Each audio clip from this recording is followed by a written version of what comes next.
Price action is the purest language of the market, and when you learn to read it, you're no longer guessing, you're interpreting.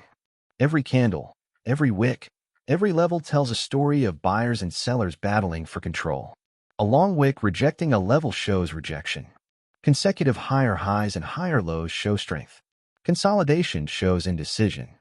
You don't need 10 indicators cluttering your chart when price itself leaves the clues. Think of price action like a book. Support and resistance are the chapters, candlesticks are the words, and patterns are the sentences. Together, they form a narrative. The mistake beginners make is thinking they need complexity to succeed. But once you strip it down, you realize price action reveals everything: momentum, trend, reversals, and traps. Train your eyes to see structure, supply and demand zones, and market psychology on the chart. The chart isn't random. It's human emotion printed in numbers. Learn to read it, and you gain clarity. Ignore it, and you'll always be late to the move. Keep learning and stay disciplined.